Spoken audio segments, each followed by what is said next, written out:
should be exciting. Let's see. I had a midstream meltdown. Let's see if I can find my Zoom now and restore myself. Bueller, anyone says?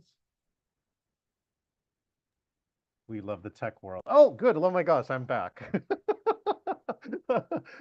So cool things about live streaming on the road. Again, if you haven't figured out, I'm in Orlando today. I know I don't have the background to show it, but I don't have my usual studio around here. So when you run three amazing live streams in a day, stuff happens. Stuff happens. So by the way, if you're here on social media with us, let's see. Let me actually not. I got to check my other places here. Let's see if anybody is on social media with us. The survey says. Uh, Survey says. Oh, my live stream is actually running. So yes, we actually have a few people with us. So joining, if you are here joining us, make sure and hit the subscribe, share, and like, and that hopefully other great things are happening outside of there. And hopefully my technology will now hold together for the next at least 34 and a half minutes. All right, coming up next, we've got an amazing guest. She's the author of a book called Financial Joy. She's been the social media manager for a company for 16 years at a company called Dreamosity. She's the co-founder of Laugh Tech Northwest, making her an improv fanatic, and she runs a meetup called Developing the Digital You. She and I met at a Seattle Sonics game when we used to have a team. We're not bitter. Please welcome to the stage, Marcelle Allen. Marcelle, how are you doing? Hey, thanks, John. I'm so happy to be here today. I'm so happy to see you now. You never have you have a tech meltdown and anything could happen any Right? part of the day. And I think that's some of the love and grace that we have discovered in the last 5 years is how can you be graceful when technology is not being graceful, right, Yes, Marcel? yes, and a whole lot of yes and every day, almost all day. Oh my goodness. Well, I'm so glad we got a chance to catch up here. And again, we've been around each other's universe now for a decade plus or so. But let's do this. While you have a moment, Marcel, why don't you do me a favor? And for my friends who don't know you, take a moment to introduce yourself and what you do. Yeah, thanks. And John, I'm so grateful for you the last couple of years. I've tuned into many of your shows and you have inspired and innovated in ways that just it keeps me on my toes. So thank you for that. And yeah, I am a social media manager. I actually own a company called Dreamosity. So it's my company and I have clients from all over the world, all walks of life, trying to navigate the internet to win and figure out what the heck is this thing called financial joy. And I will never tell people what stocks to buy or how to invest. Financial joy to me is the result of knowing how to generate your ideal income revenue, whether that's 5K, 10K, 20K, and beyond. I really want to help the small business owner understand leverage and momentum in the marketplace. And how do we, go from shaking hands with a new person to getting them into our ecosystem in a way where it pays off, which is not always the first minute, as we all know. And so in Financial Joy, I actually created data art and I turned the profit and loss statement into a wreath-like flowery picture to help people understand all these activities throughout the month, help you understand what that net profit is. And we can improve those numbers with better tactics and new tactics and innovative types of leverage. And some months it doesn't work, and some months it really does. And so my ideal client has been what I call a remarkable leader.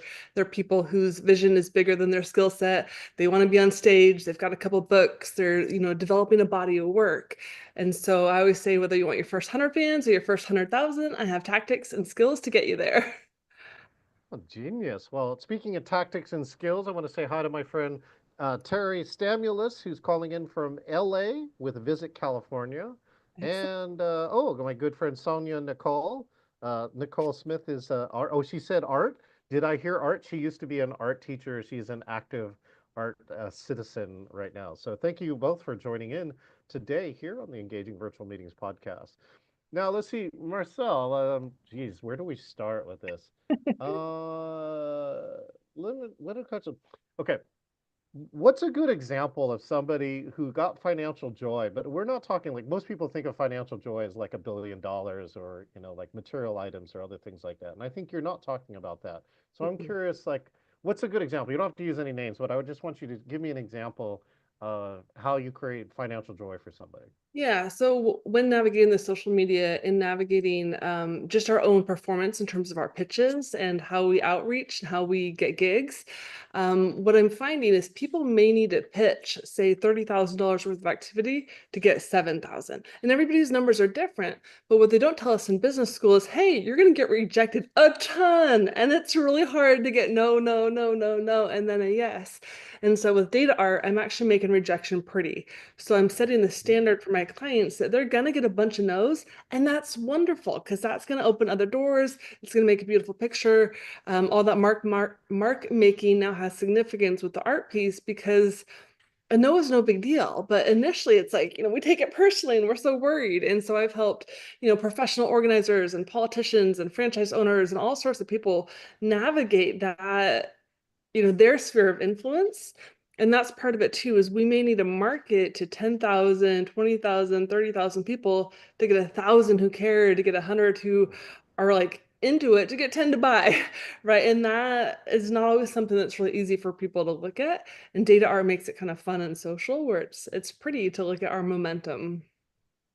So it's 2025. What do you think you see on the social media side? And I'll give you a minute to think about it. I get a chance that I work a conference called the Government Social Media, GSM Con. And the second Okay, conference I've worked on, for the first time, I'm going to be the MC at Social Media Marketing World down in San Diego nice.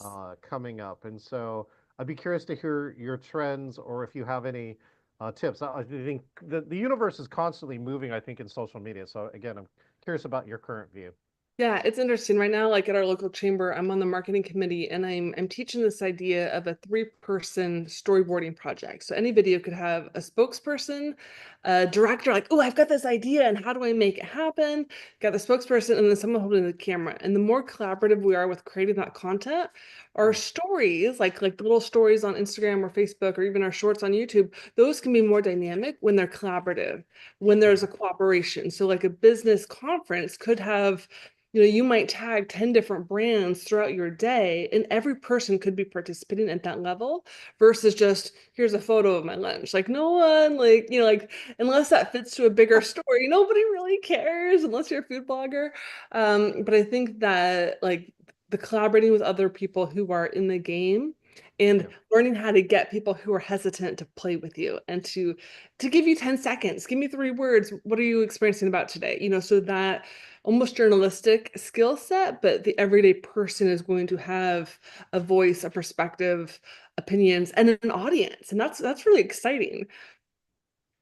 I'm the food blogger though. I'm kind of the foodie, and I actually use food as the hobby post in some ways, right? And, like it's just like I'm not even sometimes most of the time I'm not even making comments about it.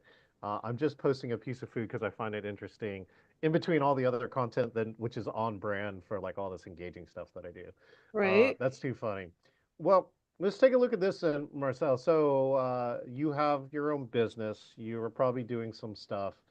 Then March of 2020 comes around. Oh my gosh. You've probably heard my story. I lost 15 events because I was in a face-to-face team building event, and it allowed me to actually recreate a whole business. So I'm kind of curious, what happened to you in March of 2020? Yeah, so I was actually hired on by Snow Isles Library to be a TEDx coach. Oh So my I gosh, had cool. 5 presenters that I was coaching and encouraging and prepping, and then boom, they get the like nightmare situation of, hey, we were going to be on stage in front of 900 people, and now you get to do it on Zoom. And oh my gosh, how do we go from, these great big gestures to how do we use this little stage here? So that was quite a pivot and it worked. I don't think they got the end video result they wanted in terms of, standing on the red carpet at a TED, stage, but it was phenomenal and they were wonderful. They pivoted and now they've got video footage and it was a good experience, but it was a little bit of a dream poke for, so many on different stages across the country. So, but we pivoted. Well, I'm surprised too that nobody in the TEDx virtual world like mocked up their own red carpet. I mean, you could. It wasn't hard. Yeah, I remember we had someone do the hosting part, so there was like an interview, but it wasn't a savvy, like it wasn't a well-trained person necessarily, and we tried to cope coach and encourage, but it was just a little bit of an uphill battle. Well, that's kind of curious around that too. And again, I think it's because nobody was ready for it, Yeah. right? I mean, that's the key here. And I mean, that's like the luckiest part for me. I tell people all the time, I'm like the best overnight 38-year success story you ever met because we had been investigating all the virtual for 38 years, Yep. but nobody would buy it. Yeah. And then You were finally, people could do things like that. And um, so I'm curious now, what do you see? What has to happen for Marcelle Allen for a virtual meeting to be engaging, or you can take the other side, disengaging, because it's still out there, according to a lot Oh, of my friends and my own experience. interesting. So I love the visuals. I love the screen share. I love the demonstrations. I get tired of the talking head for too long. I'm like, all right, show me something new, show me something fast. Let me participate. Let me engage. I definitely enjoy it when people pull me in, and that's why I love watching your content over the years. I'm getting ideas from you to take over here to my client meetings, because it's hard to do. Some industries aren't as fun, and learning ways to do that, like with music and the backgrounds, like there are ways to do it, and it's been fun learning those pieces. Yeah, again, I referenced John Medina's work, who from the UW, he wrote a book called Brain Rules, and he just says the human brain checks out at 10 minutes. So if you're not changing something by 10 minutes, if you just use the same modality for 10 minutes, which feels like an eternity now that everything's kind of moved up the block, you lost the whole audience. Ta-da, right? Yeah, yeah. And and so those are the kind of things that I see. What do you think has been the best virtual meeting that you've been on in the past 5 years? Oh my goodness. I don't know. I've had a lot of great ones. Uh, Anything stand out? You can take a moment. You can also tell me about the worst, without Yeah, names. well, I've had some bad ones. I've had some really bad ones. You're like, I do not need to see those body parts here. I do think I remember back early in COVID, it was like 9-hour days back to back. And I heard that you had a 25-hour day for your friend's birthday. That 25 and a half. story. Yeah. Don't forget the half. That was remarkable. Like, I don't know how you do that. That's wild. It's not easy, and I tell people, like, you're not supposed to do it that way. But I'm just telling it is possible, just like anything, right? It's like if you just either train or whatever for it, then it can Yeah. be done. Yeah. Well, and so much of my fascination has been not even how do I get the event to be great, but how do I then amplify it? How do we go get 100 people, 1,000 people, 10,000 people to tune in after the show? And that's been a whole different level. That's why I changed my background here to look at data art. I'm trying to make it fun and easy for people to lean in. Mhm. And while not all video content is, remarkable and the MVP, AAA, where like you're at the top of the game. Like, the things, you have all the bells and whistles, how to really engage and participate with people. But getting it over into bigger audience, like that's a different skill set. And so that's where I've spent a lot of my time, is trying to figure out how do we take like the really good ones, because they're not all perfect, right? We know that, but how do we take them to the next level and get them into the right audiences? Because I think people are craving this type of engagement. What are one or two of the key steps you think you got to get to get to next level, no matter where you're at? I think creativity, variety, there's an idea I teach of like you consume content, you create content, you think about it, and then how do you visually lead people to go through it? So to me, Mhm. it's about you watch another person's interview, you kind of see like, how could I add that into my agenda or into my script, right? So you're adding and just constantly moving new things around to make it work. And then seeing if people like it, right? That feedback loop is, did this work? Are you satisfied? Could we have done it better? Are you using any unique tools for measurement? Speaking of measuring. Yeah, oh, absolutely. So watch time on YouTube is fascinating. If you do, a 20-minute interview, you can see, do they get to 16 minutes or only 3? Right. So that's one that is really interesting. And then like with the advertising, it's just, how many people even saw the impression of the content versus how many clicked, right? That's just, some common advertising stuff. But to me, I'm like, okay, great. Sorry, I got dogs over here getting excited about something. But like, oh great, we got 10,000 views. How many quality conversations did I have? Like, did I have 17 people call in? Did I have 3? Did I have 45? Did I get to the next step where I got to, do it, run a sales appointment or do a proposal or then get the check. And that's where that time, what I wrote about in Financial Joy, is like, it's a process. The videos don't replace the sales funnel or the sales process, but it can leverage our time when there's more people coming through the system, essentially. Hmm. But to me, I really like the net profit margin at the end of the month because it's a combination, right, of marketing, momentum, budgeting, staying on task, helping enough people. So, yeah. The net profit margin, was that the measurement? Did I I hear that said right? net profit. Yeah. Oh, I'm just always, net profit at the end of the month, right? yeah. Yeah, the financial piece. Okay, Because cool. having viral videos that we don't get paid for doesn't help us, right?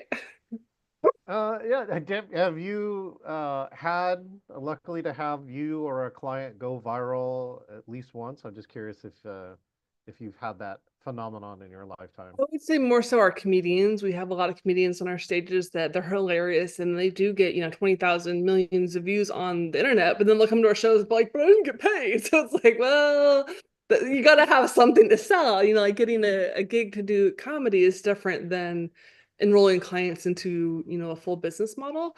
And I think there's just a lot of opportunity there that, you know, every business is at their own, like on this scale here. Some people are rookie, they're just getting their business card, they're just getting a website versus people, 10, 20, 30 years in the game. They've been on all these stages, they've been on all these shows.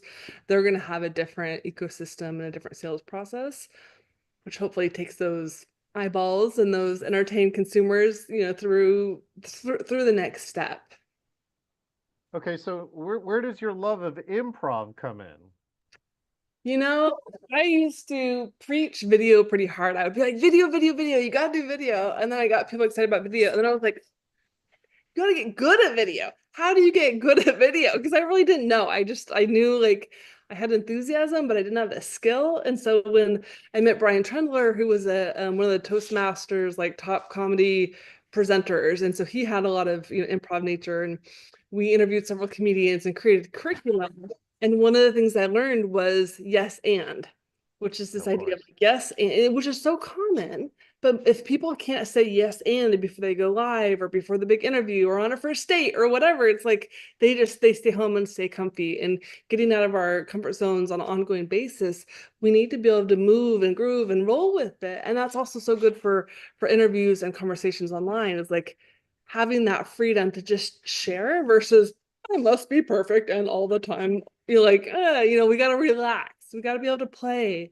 And it's been so good for me just to learn that I don't have to know it all. Like, that's okay. You can say, hey, would you share more? Like knowing that you can always respond with something is really empowering.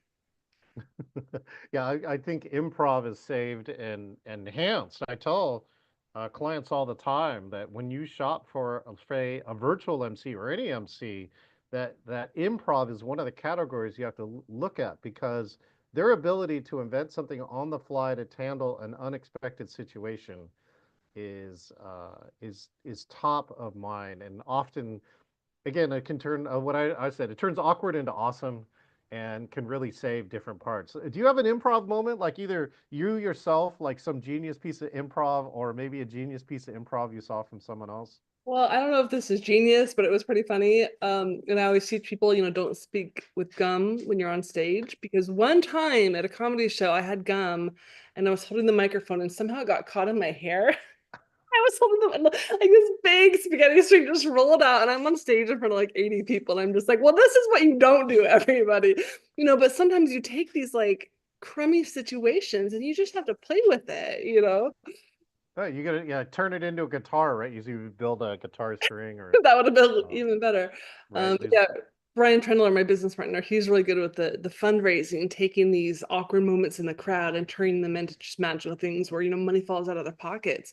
He always says he puts the fun back in fundraising. oh yeah, he needs to meet Larry J. Snyder. Do you know Larry J. Snyder too, actually? I met Larry years ago, and we actually both did a joke at a UW TED Talk at the end of the show. We both ran down together because we met at the back row. Anyways, he's actually mentoring Brian right now because of me. Oh, Yeah, so they're wow. connected. Yeah, Oh, yeah. it's great. Larry and I have done some auctioneering together, and I have helped his last two fundraisers. One was for the Hawaii fire. I don't know what his deal with the fire, and the last one was the LA fires. But he just, if you know Larry, right, he's called Yeah, to he help. just jumps to action. He absolutely does. He's got such a servant heart, and I know his mom was so instrumental in that. And I just, yeah, I follow him, and I adore his work. Oh, I do too. All right, so let's see. How about this then? You got a chance to see through the past. You've seen by working with so many clients, right? You can predict some aspects of the future. What do you think is the future of virtual, hybrid, or social media, in your view, Marcel? Yeah, so we've got a networking group that I'm in that I just love. God, these stats are just being a little difficult. But so last year we had like a photographer, a doodler, which was me trying to get people ready for storyboarding, Mm. a timer and a tracker, right? Very classic roles at a networking event.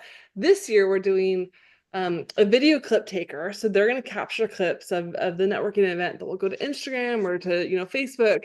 And so we're getting people to participate more during, before, and after the event.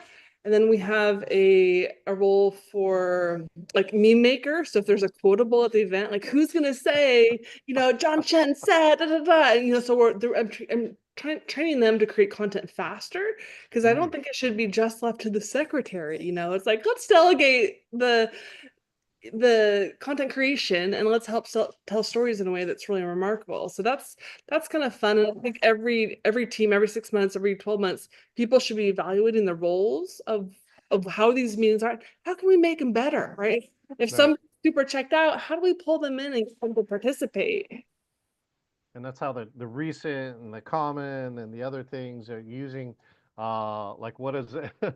I guess what was the recent one was the use of Adam Sandler with Timothy Charlemagne at the Oscars. It apparently was a recap joke from the previous award show recycled again, and Conan O'Brien got a chance to do that. So things like that, like that, you can actually repurpose on a more local basis, and it's very funny. Let me just check this one, Marcel. You said you were local. Did you ever watch the show Almost Live? I don't stay up that late. Right, it's not Saturday Night Live. This was the Seattle's Northwest version of Saturday Night Live called Almost Live. I, I don't think I've seen it. Is it still Oh. on? Yeah, well, do you have to? No, no, no. But you have to go to YouTube to go find it. But Okay. one I'll of the go. past presidents for National Speakers Association, that the good friend Bill Staten was the producer of that show, and he won 29 Emmys in that show. And that show is like one big improv session. One of the improvs actually he shares was the fact that one of their top guests, Johnny Depp, canceled on them because he couldn't. He said he could go, and then they changed his schedule. And they're trying to figure out what to do, and nothing was working out. And a guy, the lowest paid writer, says, I think I can do something with liquid nitrogen. Turns out to be Bill Nye. So Bill Nye got to start here on a small Seattle TV show. That's fantastic. Yeah, my improv has been more of like just conversational versus the full on, full sketches, but that sounds like fun. I need to YouTube that. Okay, speaking of YouTube too, right? We're looking for new features. You're now into the newest feature of my podcast, known as the Speed Round. Have you heard about the Speed Round? Oh, I did see you do it with two other interviewers just recently. Yeah, but here's the key. I don't write the questions till I'm sitting around on the interview with you. So I wrote them while we were talking here, okay? So again, the questions are, I'll answer rapid fire questions and you have to answer them as quickly as possible. Are you ready? I'm ready. Okay. Okay, first one. Uh best new technology for you. Restream. Oh, smart. I like it. Using it right now, streaming on 15 I platforms. just Uh installed it like 2 days ago. your favorite social media platform and why? Instagram, it's highly visual, very collaborative, and just easy to use. Wow. Okay, cool. I don't spend enough time on it. I'll just let Facebook post to it, but that's my personal view. Okay, best piece of financial advice. Know the data behind your dreams. Oh, that's a good one. Right? Favorite dog toy or snack? Not for you, for your dog. Oh my gosh. They just like these hard little bone things, they chew on. Okay, the best conversation in the past year that's not me. So yesterday was it? I interviewed a movie director and a filmmaker, Emmy nominated, worked for Disney and Apple TV and a bunch of, big names. And he was so cute because he's really great behind the camera. And so when I asked him about going, developing thought leadership and getting on, he hates it. He's like, I'm miserable. We just had a great conversation, and I just, I'm really wanting to learn storyboarding. So he was influential with that, which was great. Oh, okay. Best speech you've ever heard. Oh, probably Martin Luther King, I Have a Dream. Classic. Okay. Yeah. Why for you? I love the emotion and the vision casting. And he used a tactic where you go low, high, like in the past, in the future, like there was that great rhythm of Mm. we can change. And I think that can still be a tactic that all speakers use. Like in the past, we use this thing called a, whatever, BlackBerry. And in the future, we're gonna be like there's so many ways to go from like old school to future. And I think, studying leaders has been one of my just side hobbies. So I love it.